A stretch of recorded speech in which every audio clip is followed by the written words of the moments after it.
जोहार नमस्कार, मैं योगेश्वर कुमार। अभी मैं कोडरमा के धरती से मैं आप लोगों को यहाँ का तस्वीर दिखा रहा हूँ। यहाँ आज जेएमएम में शामिल होंगी शालिनी गुप्ता जी और यहाँ देखिए बेसब्री से लोग इंतज़ार कर रहे हैं मुख्यमंत्री हेमंत सोरेन जी का पहुँचने का। अभी कुछ ही देर में हेमंत सोरेन जी पहुँचने वाले हैं। बस अब बेसब्री का इंतज़ार ख़त्म हो गया है।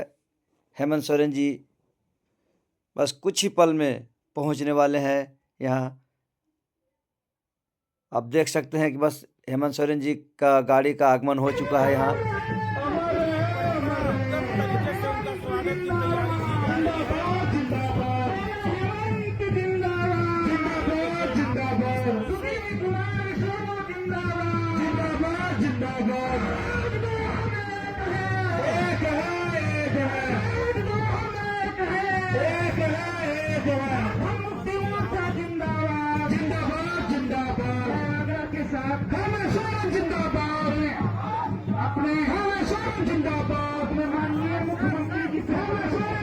आगरा के साथ हेमंत सोरेन जिंदाबाद है।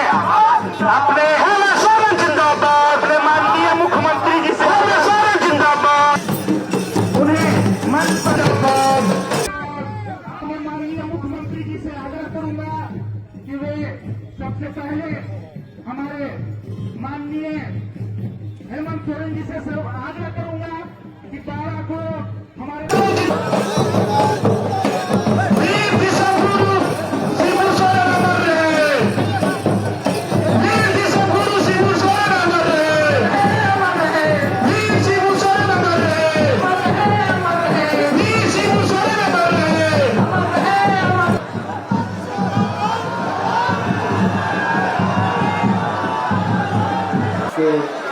कमलों से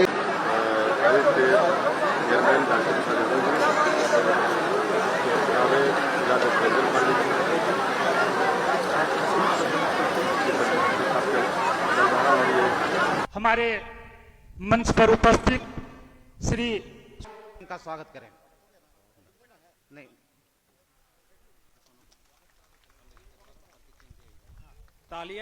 तालियां बजनी चाहिए, तालियां बजनी चाहिए, तालियां दूर तलक जानी चाहिए। कितनी ताकत है, कितनी हिम्मत है।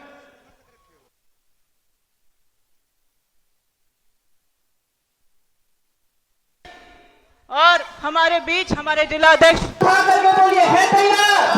दोनों मुट्ठी बांध करके बोलिए है तैयार। बांध करके बोलिए है तैयार। बोलिए झारखंड मुक्ति मोर्चा जिंदाबाद। श्री हेमंत सोरेन जी जिंदाबाद। का भाव है, लेकिन फिर भी एक का यदि साहस हो रहा है तो ये हमारे माला पहना के स्वागत किया जा रहा है।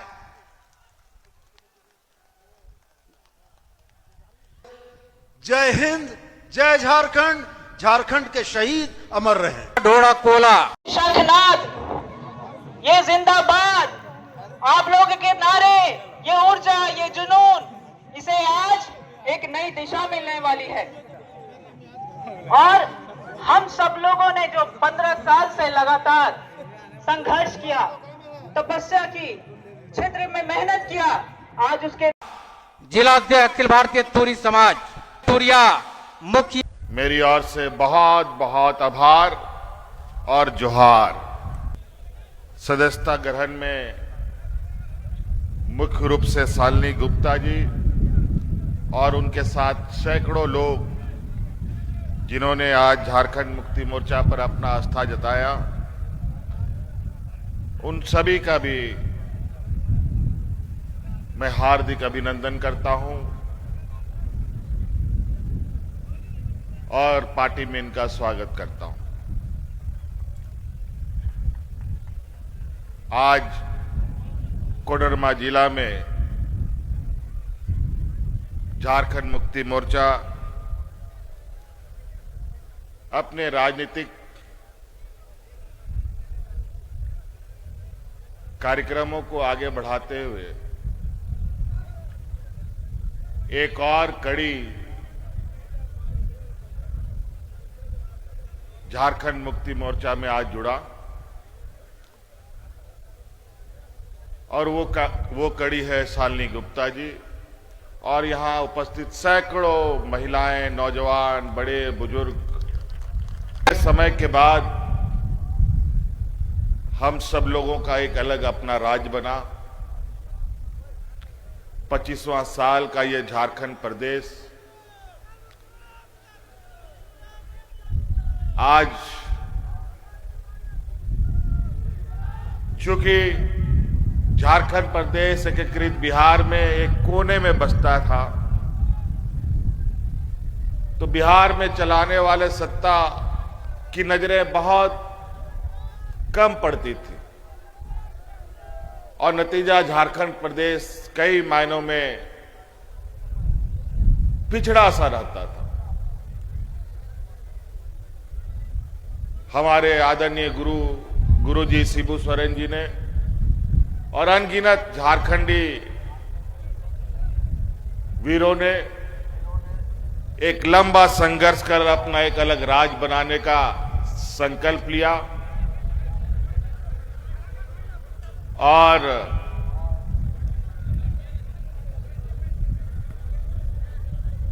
अलग राज्य का लड़ाई लड़कर ये राज्य को बनाया। कई देश में राज्य बने, 28-29 राज्य हैं हमारे पूरे भारत देश में। कई राज्य प्रशासनिक दृष्टिकोण से अलग हुए, लेकिन ये झारखंड प्रदेश एक ऐसा राज्य है जो राज्य संघर्षों से पैदा हुआ। जैसे इस भारत देश को कितना संघर्ष करना पड़ा आजादी के लिए, वो आप सबको पता है।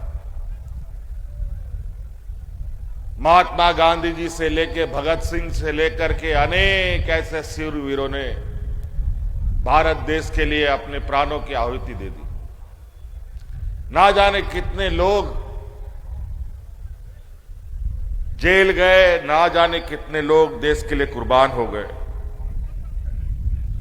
कुछ लोगों का नाम निश्चित रूप से हम सब लोग जानते हैं।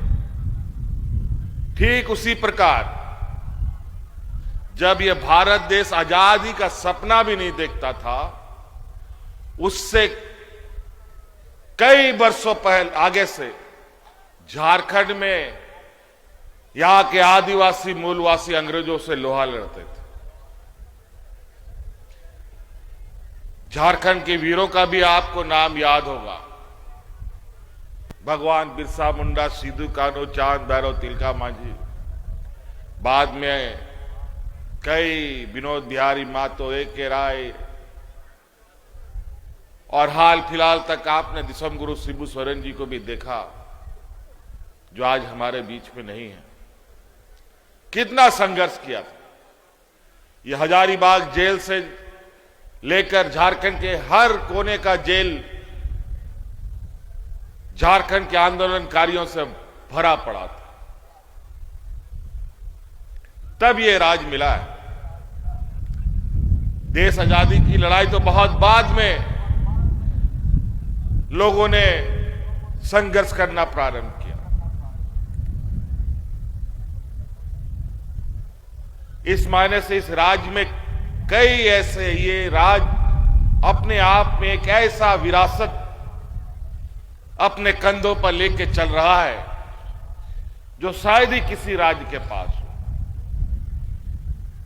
इसीलिए हम अपने इस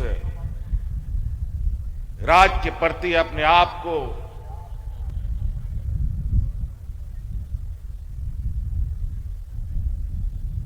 इतना फक्र महसूस करते हैं कि हम ऐसे लोगों के वंशज हैं, ऐसे वीर भूमि में हमारा जन्म है जहां अनगिनत लोगों ने जन्म लिया। यहां के आदिवासी, यहां के मूलवासी, यहां के किसान, दलित, पिछड़ा, कमजोर लोगों के हक अधिकार की लड़ाई के लिए, यहां के जल जंगल जमीन की रक्षा की लड़ाई के लिए अपने को कुर्बान कर दिया।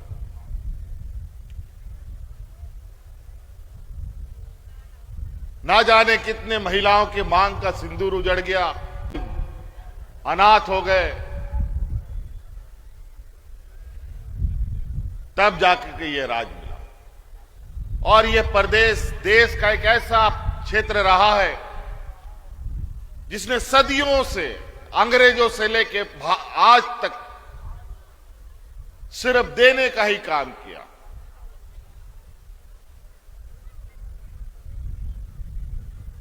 देश का सबसे अधिक खनिज संपदा हमारे इसी राज्य में है, झारखंड प्रदेश में। कोई ऐसा खनिज संपदा नहीं है जो यहां नहीं मिलता। आपका कोडरमा जिला में भी अभ्रक का एक बहुत बड़ा डिपॉजिट और खनिज संपदा के रूप में यहां पाया जाता है, और वो इतना बेशकीमती है कि उसका सही तरीके से खनन कार्य हो तो कोडरमा का जिला का लोग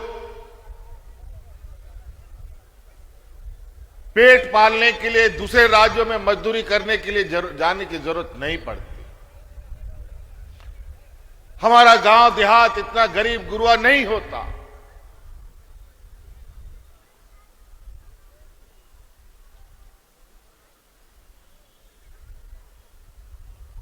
आज इस खनन कार्य को अनप्लान तरीके से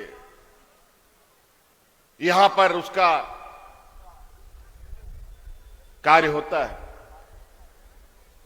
और बड़ा दुख की बात है। और आज इस कोडरमा जिले में सबसे अधिक बाल मजदूर इन्हीं कार्यों में संलिप्त है। कई एनजीओ बाल मजदूरों को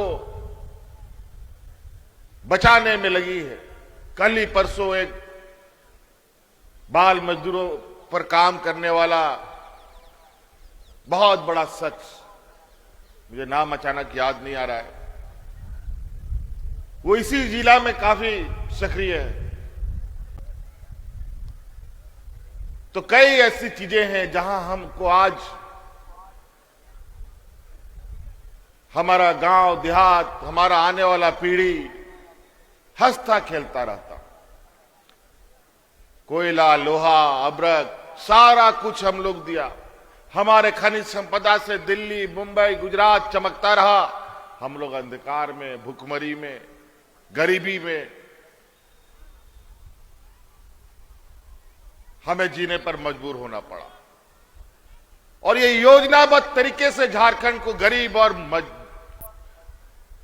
एक गरीब राज्य बनाने की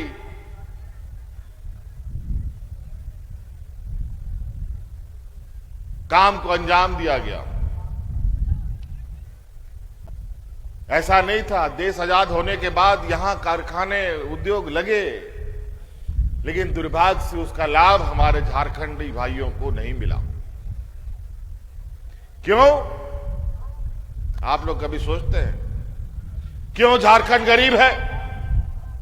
वो इसलिए गरीब है कि और राज्यों को आगे बढ़ाना है, दिल्ली, मुंबई, गुजरात को आगे बढ़ाना है, तो वहां सड़कें बनेंगी, बिल्डिंग बनेगा, फैक्ट्री चलेगा, तो उसको चलाएगा कौन?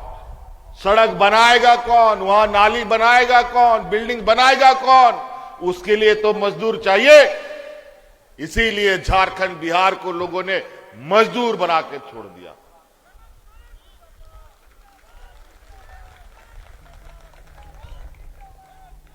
दिल्ली, मुंबई, गुजरात में रहने वाला बड़ा बड़ा व्यापारी का गाड़ी चलाएगा कौन? उसके घर में बर्तन मांजेगा कौन? इसीलिए झारखंड, बिहार को मजदूर बनाया गया। मुझे तो पता नहीं था कि इतने झारखंड के लोग अलग अलग राज्यों में अपना पेट पालने के लिए, मजदूरी करने के लिए पलायन करते हैं। ये तो कोरोना, कोविड आया, देश में लॉकडाउन हुआ, तब पता चला कि इतनी बड़ी संख्या हमारी झारखंड की बाहर जाती है। महिला, पुरुष सभी और इधर कोडरमा गिरिडीह से तो भरे पड़े हुए।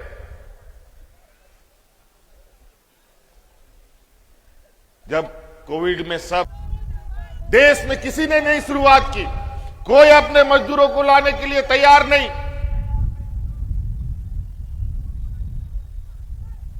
ना बिहार, ना यूपी, ना बंगाल, कोई नहीं। पहला हम लोग हैं। हम मजदूरों को क्या ढोएंगे? हमको तो लगता था कि हम कोरोना ढो रहे हैं, लेकिन हमें पूर्ण विश्वास था कि हम अपने मजदूरों को सुरक्षित रखेंगे, अपने भाइयों को घर तक पहुंचाएंगे। यह संकल्प के साथ हवाई जहाज, ट्रेन, बस सबसे बुलाने का काम किया। और आपको तो पता है, अगल बगल राज्य में कोविड में लोग ऐसा मरे, लेकिन जानवर मरता हो, कोई बीमारी फैलता है तो मुर्गी सब जैसा मरता है, सब खत्म, वैसे ही लोग मर रहा था। उनको जलाने के लिए लकड़ी खत्म, दफनाने के लिए मिट्टी खत्म हो गया। उन लोग नदी में, मैदान में फेंक देता था अपने परिजनों का लाश। लेकिन झारखंड में कोविड कैसे आया, कैसे चला गया, किसी को भनक भी होने नहीं दिए हम लोग। और उस समय भी याद कीजिए, पूरा देश को अगर कोई ऑक्सीजन सप्लाई कर रहा था, वो तो झारखंड प्रदेश ऑक्सीजन सप्लाई कर रहा था।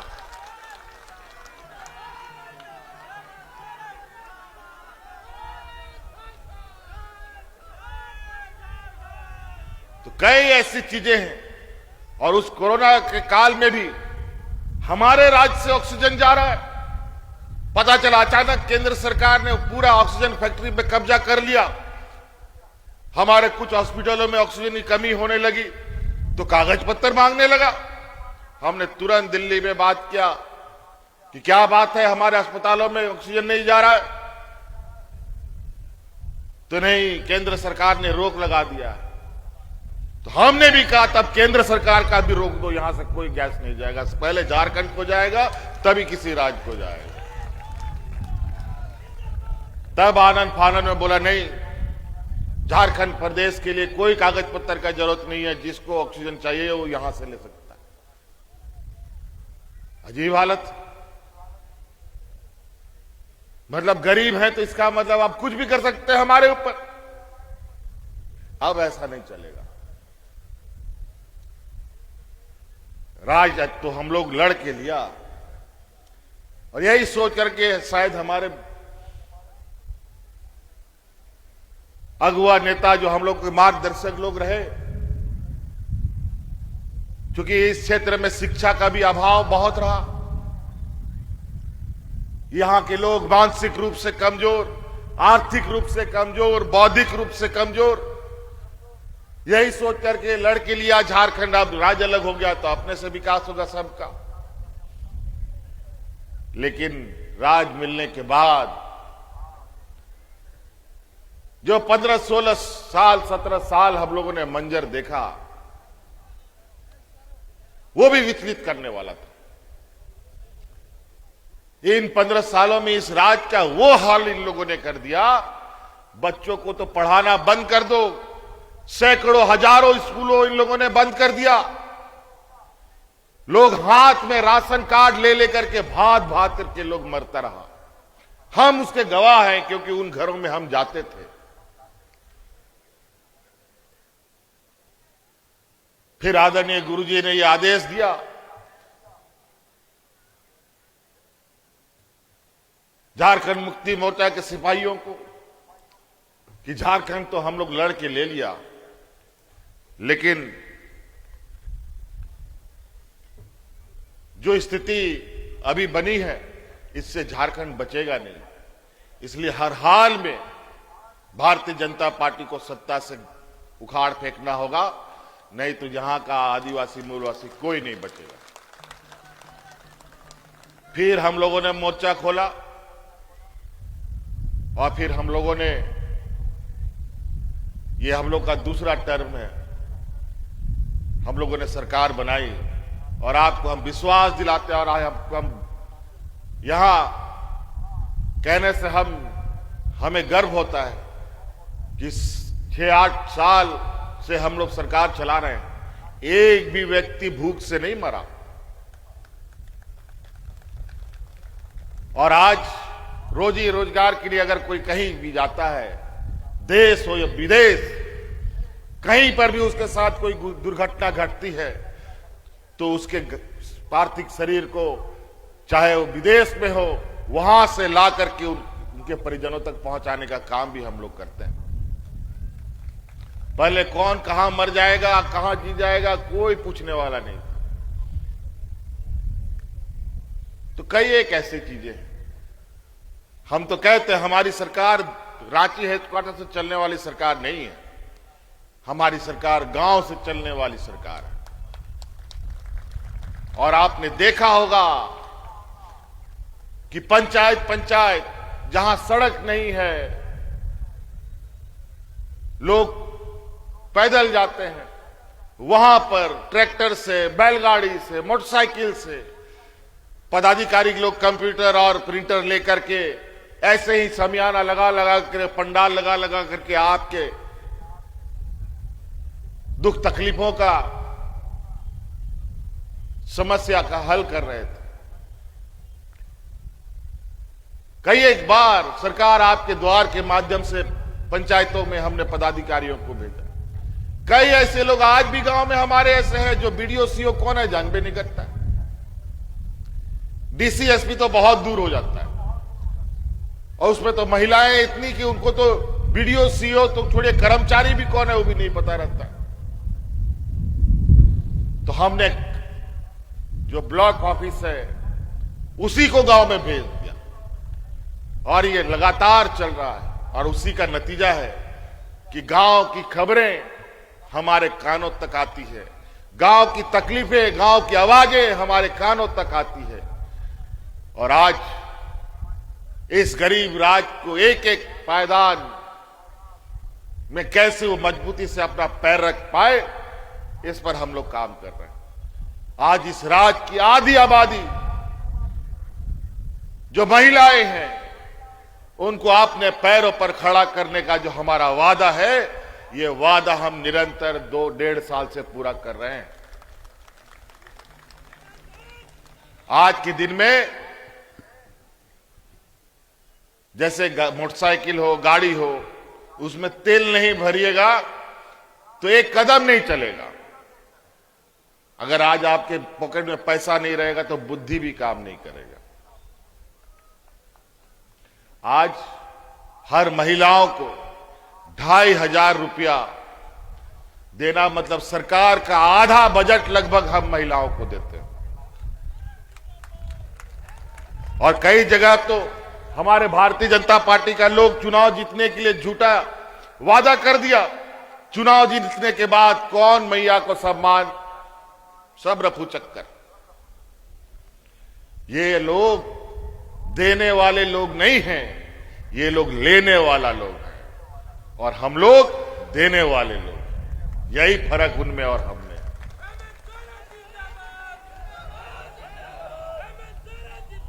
आज हमारा नौजवान, यहां का गांव देहात का नौजवान उच्च शिक्षा के लिए आज सरकार उनको विदेशों में तक भेजती है। आज हम लोग बेहतर शिक्षा के लिए मुख्यमंत्री उत्कृष्ट विद्यालय हम लोग खोल रहे हैं। हम तो आप लोग को से यही गुजारिश करेंगे कि आप लोग अपने बाल बच्चों को पढ़ाइए, लिखाइए, डॉक्टर, इंजीनियर, वकील बनाइए, जज बनाइए, तभी राज्य अपने पैरों पर खड़ा होगा। हम लोग तो अभी निरंतर स्कूल खोल रहे हैं, शिक्षकों की बहाली कर रहे हैं, पदाधिकारियों की बहाली कर रहे हैं। अभी सरकार की दूसरी पाली में अभी साल भर ही बीते हैं, अभी साल भर ही लगभग हुआ है, और इस साल भर के अंदर 26,000 से अधिक नौजवानों को हम लोगों ने नौकरियां दी है। कोई बीडीओ बना, कोई सीओ बना, कोई कलेक्टर बन रहा है।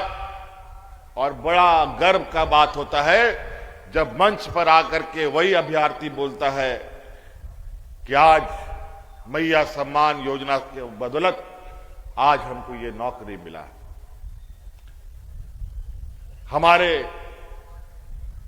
हमें ऐसी बातें भी सुनने मिलती है। अभी एक खूंटी की एक बच्ची जिसका ना मां है ना बाप है,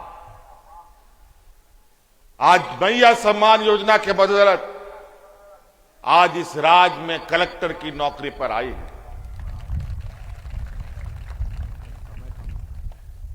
तो कितनी गर्व की बात है। हम लोग जो कहते हैं वो करके दिखाते हैं। हमको पता है हमारे राज्य में गरीबी कितनी है और कैसे इनको बाहर निकालना है गरीबी से। केंद्र सरकार के साथ चुनौतियां हैं, हमें मालूम है, और गरीब को कोई अधिकार हक घर पे लाके नहीं देता है, उसे लड़ना पड़ता है, उसे छीनना पड़ता है। तो हमारा जो भी अधिकार है केंद्र सरकार उसे लड़ के लेना हो तो लिया जाएगा, कानूनी लड़ाई लड़ना हो तो लड़ा जाएगा, राजनीतिक लड़ाई लड़ना होगा तो लिया जाएगा, लेकिन अपना हक अधिकार लेके हम लोग रहेंगे, क्योंकि वो सारी चीजें आपके लिए है। और आज केंद्र सरकार को देखिए, अभी बजट इनका बना, झारखंड को ठेंगा दिखा दिया। अगर हम लोगों ने ठेंगा दिखा दिया, पूरा देश अंधकार में चला जाएगा।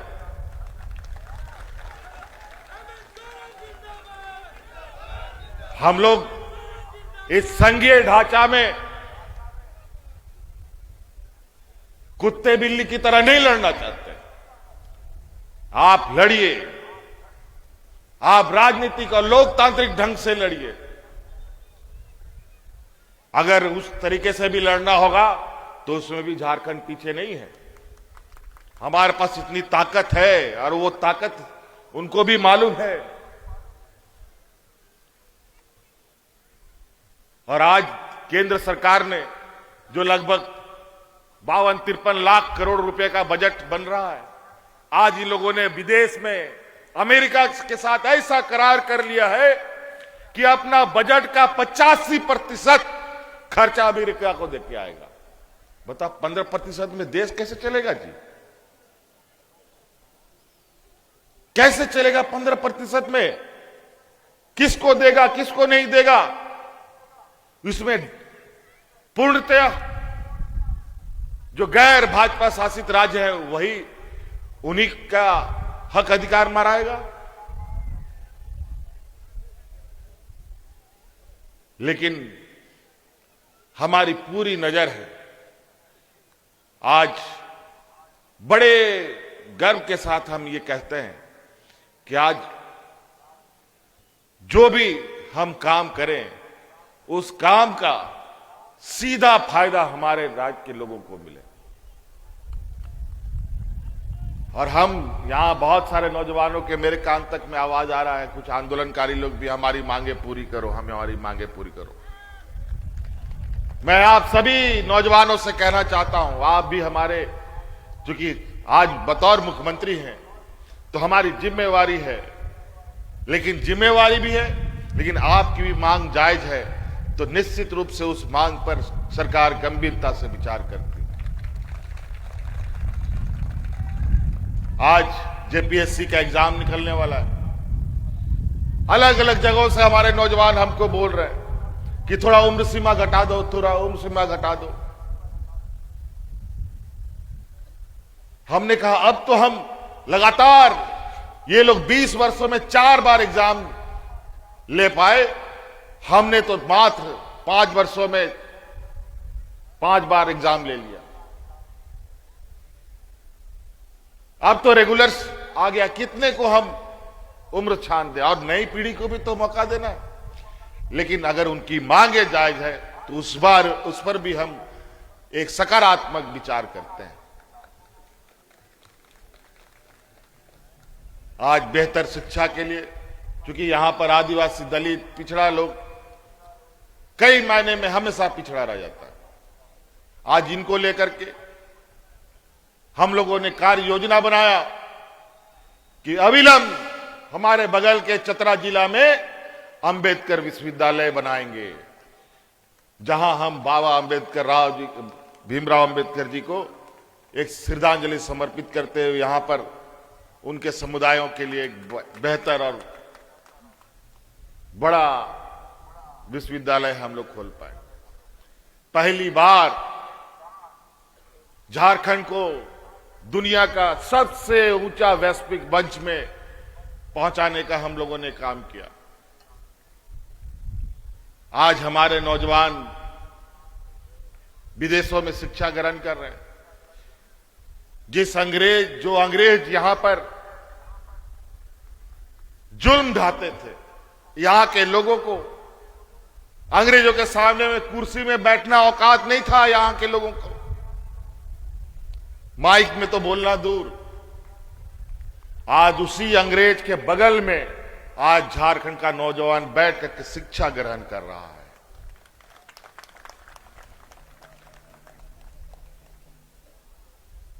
पूरे सम्मान के साथ।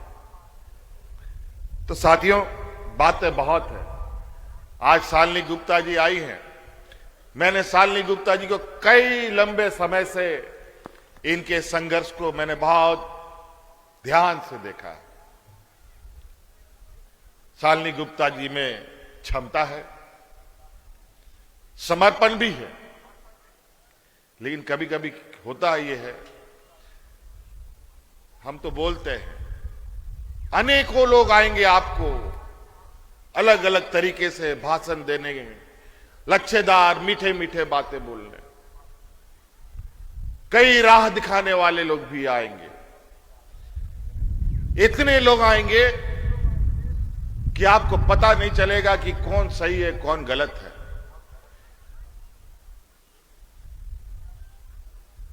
और गलती से अगर गलत राह में अगर हम निकलते हैं तो उस राह का मंजिल नहीं, वो राह भटकाव का है, जहां आप गुम हो जाएंगे, खत्म हो जाएंगे।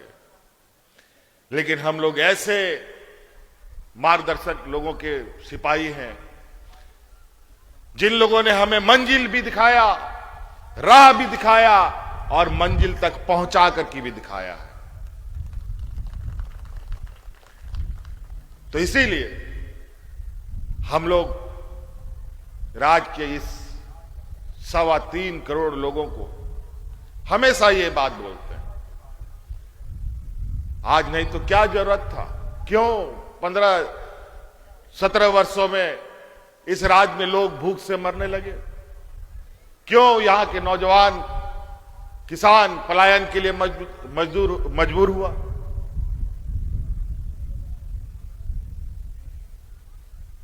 और आज क्या ऐसी आन पड़ी, हमें क्या तकलीफ है सरकार को इतना और भी काम करने।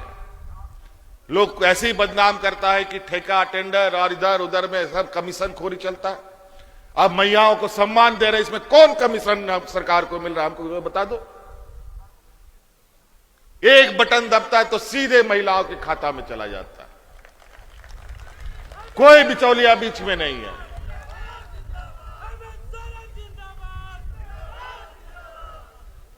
तो कई ऐसी बातें हैं, बातें तो करने का बहुत कुछ है, लेकिन आज इतना बड़ा जनसैलाब अगर आया है तो कहीं ना कहीं शालिनी गुप्ता जी में वो समर्पण है और आप में वो लगाव है शालिनी गुप्ता जी के साथ, जो यहां दिख रहा है। ये ताकत 1000 गुना हो सकता है, बशर्ते हम लोग अगर सही राह और सही विचार के साथ चलें। और हमने आज इसीलिए शालिनी गुप्ता को भी कहा, इनको भी अपने साथ चलने के लिए हम लोग राजी हुए कि नहीं, इनमें क्षमता है, इनको जिम्मेवारी दी जा सकती है और इनके माध्यम से कोडरमा जिले का जो तकदीर है, उस तकदीर को सुनहरे अक्षरों से लिखा जा सकता है।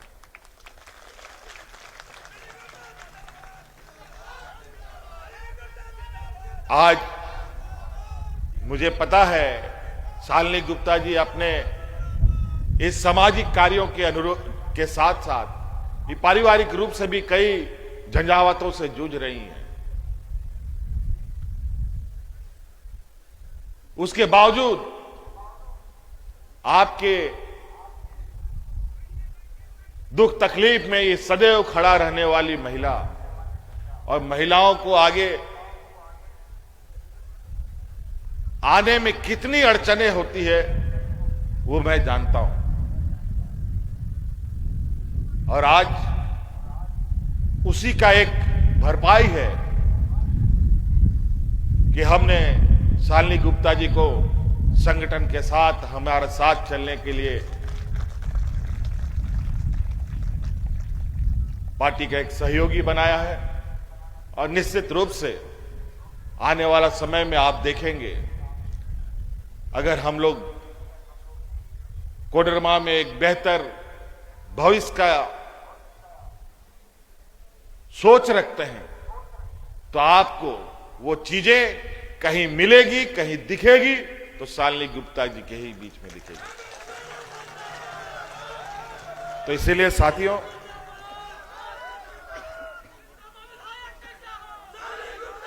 क्योंकि कुछ चीजें, मैं तो कोडरमा आता जाता रहा हूं, लेकिन कुछ चीजें ऐसी है जहां एक संपर्क, जो एक जैसे हम सरकार आपके द्वार चलाते हैं, जिसके माध्यम से हम गांव की खबरों को, वहां के दुख तकलीफों को, किसानों के, मजदूरों की लाने की कोशिश करते हैं। उसी तरीके से कई और चीजों की आवश्यकता होती है। आज निश्चित रूप से एक सरकार के नजर में एक कोडरमा को देखने के लिए जो मैं एक दो आंख से देख रहा था, अब निश्चित रूप से दो आंख और होंगी, जो हम बहुत अच्छी तरीके से कोडरमा को हम लोग देख पाएंगे।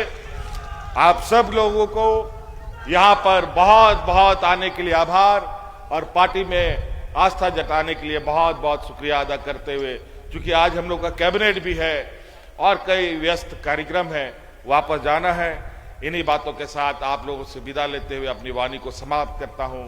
जय हिंद, जय झारखंड। हेमंत सोरेन जिंदाबाद।